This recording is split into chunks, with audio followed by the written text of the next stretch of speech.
Good morning. നമ്മൾ അടുത്ത ഭാഗത്തിലേക്ക് പോകണം. അടുത്ത ലോ ആണ് എത്ര? അഞ്ചാമത്തെ. ഏതാണ്?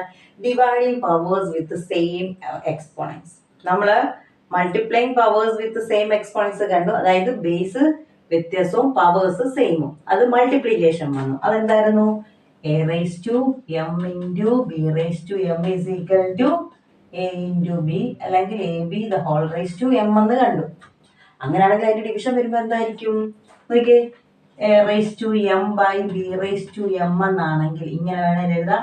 അല്ലെ a raised to m divided by b raised to m. ഇത് രണ്ടും ഡിവൈഡ് തന്നെയാണ്. അങ്ങനെ എഴുതിയാൽ അതിന്റെ ആൻസർ എന്നായിരിക്കും? നിങ്ങൾ പറ, എന്തായിരിക്കും?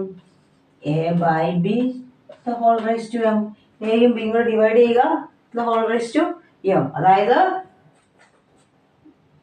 പവേഴ്സ് സെയിം ആണ്, അതായത് എക്സ്പോണൻസ് സെയിം ആണ്, പക്ഷേ ബേസിസ് വ്യത്യസ്തമാണെങ്കിൽ അതിന് വ്യത്യാസം മൾട്ടിപ്ലൈ ചെയ്യുമ്പോൾ എന്ത് ചെയ്തു? അവരുടെ ബേസ് നമ്മൾ ഇൻഡ്യൂ ചെയ്തു, പവർ അതുപോലെ എഴുതി. ഇനി ബേസ് വ്യത്യസ്തമായിട്ടുള്ളത് ഡിവിഷൻ വരുവാണെങ്കിൽ എന്ത് ചെയ്യും? അവർ തമ്മിൽ ഡിവൈഡ് ചെയ്യുന്നു, രണ്ടും കൂടെ ഡിവൈഡ് ചെയ്യുന്നു, പവേഴ്സ് അതുപോലെ തന്നെ എടുത്തിരുന്നു. ഇത്രയേ ഉള്ളൂ. നമുക്ക് നോക്കാം, കുറച്ച് നമുക്ക് എക്സാമ്പിൾസ് ഒക്കെ നോക്കിയാലോ. ഇത് കറക്റ്റ് ആണോ? ഇത് വന്നിരിക്കുന്നത് ചെയ്തിരിക്കുന്നത് കറക്റ്റ് ആണോ നമുക്ക് നോക്കാം.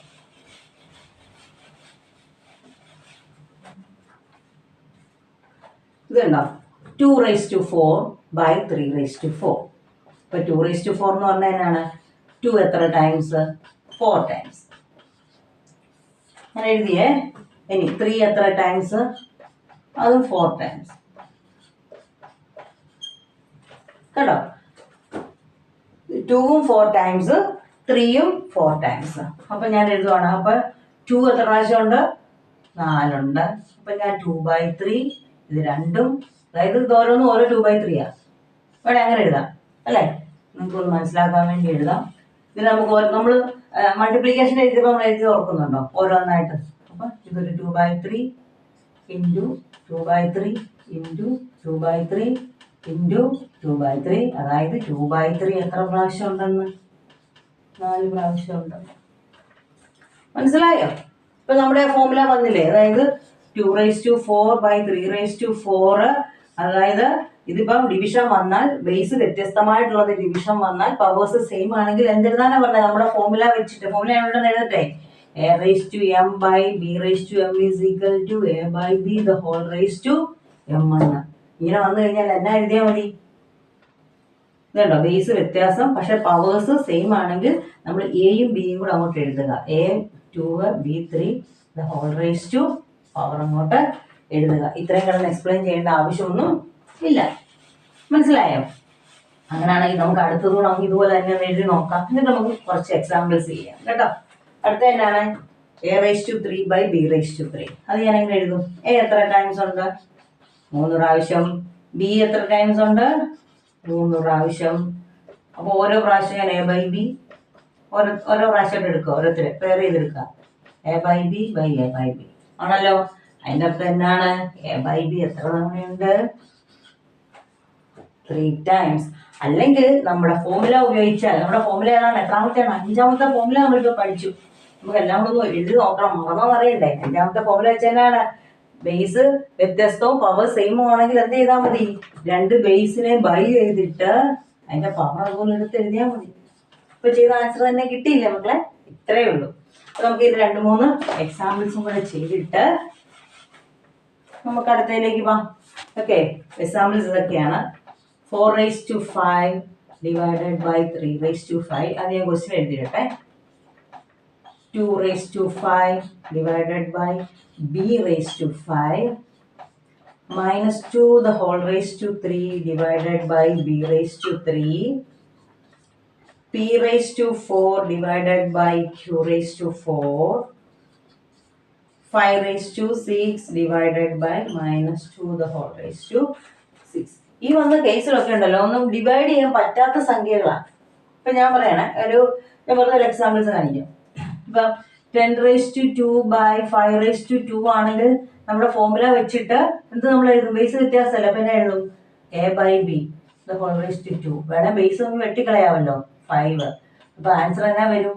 5² വരും. ബൈ 1, ഇവിടെ 1 അല്ലേ വരുന്നത്? അങ്ങനെ എഴുതിയിട്ട് കാര്യമില്ല. അങ്ങനത്തെ ഒന്നും നിങ്ങൾക്ക് എക്സാമ്പിൾസ് വന്നിട്ടില്ല കേട്ടോ, ഞാൻ ഒന്ന് കാണിച്ചു തന്നേ ഉള്ളൂ. ഇത് നമുക്ക് എഴുതാം. ഇവിടെ നോക്കിയേ, ബേസ് വ്യത്യാസം, പവേഴ്സ് സെയിം. നമ്മുടെ ഫിഫ്ത്ത് ഫോർമുല വെച്ചിട്ട് എന്നാ എഴുതും? ഞാൻ പറഞ്ഞതുപോലെ ഇതുപോലെ ഒരു പ്രോബ്ലം വന്നാൽ നിങ്ങൾ നിങ്ങളുടെ ഈ ലോ എഴുതി വെച്ചിട്ട് വേണം. ഏത് a/m/b/m = a/b² എന്നുള്ള ലോ എഴുതി വെച്ചിട്ട് വേണം ആൻസർ എഴുതാൻ, കേട്ടോ മക്കളെ. നിങ്ങൾ അത് ഇപ്പോഴേ അങ്ങ് പ്രാക്ടീസ് ചെയ്തു പോകും, അതല്ലേ നല്ലത്. അപ്പൊ എന്നാ എഴുതാം? a/b അല്ലേ? a ഇത് a ഇത് b, a/b² ഇത്ര എഴുതി വെച്ചാൽ മതി. സിമ്പിൾ അല്ലേ? ഞാൻ അടുത്ത് നോക്കി. Second one 2/5 divided by b/5. അപ്പൊ നമ്മുടെ ഫോർമുല അനുസരിച്ച് a/b, a 2 ആണ്, ഇത് b തന്നെയാണ്, (5). അടുത്ത -2³ ഡിവൈഡഡ് ബൈ b/3. അപ്പൊ എന്നാ എഴുതണം? a/b -2/b പവർ എഴുതുക 3. കണ്ടോ? സിമ്പിൾ അല്ലേ? ഇനി അടുത്തത് ഇവിടെ ഇടയില്ലാത്തത് കൊണ്ടാണ് ഇതിങ്ങനെ എനിക്ക് കൂട്ടെഴുതുന്നത്, കേട്ടോ. അടുത്ത എന്നാ? p/4 divide by q/4. അപ്പൊ എന്നാ എഴുതും? a/b അല്ലെ? എപ്പോഴും എയും ബിയും തരുന്നില്ല, ഇൻഡിജേഴ്സ് വ്യത്യസ്തമായിട്ടൊക്കെ ആയിരിക്കും തരുന്നത്. ഇവിടെ p ഇവിടെ q പവർ. ഇതാണെങ്കിലോ 5/6 ഡിവൈഡ് ബൈ -2⁻6. പവേഴ്സ് സെയിം ആണ്, ബേസ് വ്യത്യാസം നമ്മുടെ ഫിഫ്ത്തിലോ, ദാറ്റ് ഈസ് a/b²6. സിമ്പിൾ, ഒന്നുമില്ല. ഫോർമുലാസ് മാത്രം പഠിച്ചു വെക്കുക. നമുക്ക് നമ്മുടെ 5 ഫോർമുലാസ് ഒന്ന് ഇപ്പൊ പഠിച്ചതൊന്ന് ചുമ്മാ ഒന്ന് എഴുതി നോക്കിയാലോ? ആദ്യത്തെ എന്നായിരുന്നു? a/m × ഇവിടെ എന്താണ്? ബേസ് സെയിം, പവേഴ്സ് വ്യത്യാസം. അപ്പൊ എന്താണ്? a/m+n. അടുത്തത് a/m divided by a/n. Base same, powers വ്യത്യാസം. Second one a/m−n. Third one a/m²n. പവറിന്റെ മേളിൽ പവർ. അപ്പൊ എന്നായിരുന്നു? അന്നേരമാണ് നമ്മുടെ മൾട്ടിപ്ലിക്കേഷൻ a/m × n അല്ലെ? m × n അല്ല, m n എന്ന് പറഞ്ഞാലും മതി. അടുത്ത് നമ്മൾ പഠിച്ചു a/m × b/m. ബേസ് വ്യത്യാസം, പവേഴ്സ് സെയിം. അപ്പൊ എന്നാ എഴുതും? a/b². അതായത് a എന്ന് പറഞ്ഞാൽ a × b. ഇനി അതിന്റെ തന്നെ division a/m divided by b/m = a/b². Simple അല്ലേ മക്കളെ? എല്ലാവരും പഠിച്ചിട്ടുണ്ട്, എനിക്കറിയാം ഇപ്പൊ തന്നെ. ഒന്നുമില്ല, ഇൻറ്റു വരുമ്പം പ്ലസ്, സെയിം ബേസ്. ഡിവിഷൻ വരുമ്പം മൈനസ്, പവറിന്റെ പവർ വരുമ്പോഴാണ് ഇൻറ്റു. പിന്നെ ഇത് വ്യത്യാസം വരുമ്പോൾ, ബേസ് വ്യത്യാസം വരുമ്പോൾ ബേസ് തമ്മിൽ ഇൻറ്റു ചെയ്യുക, പവർ അതുപോലെ എഴുതുക. ഇവിടെ ഡിവിഷൻ വരുമ്പോൾ ബേസ് തമ്മിൽ ഡിവൈഡ് ചെയ്യുക, പവർ അതുപോലെ എഴുതുക. അത്രയേ ഉള്ളൂ. എല്ലാവരും പഠിച്ചു, എനിക്കറിയാം. ഓക്കെ മക്കളെ, താങ്ക് യു.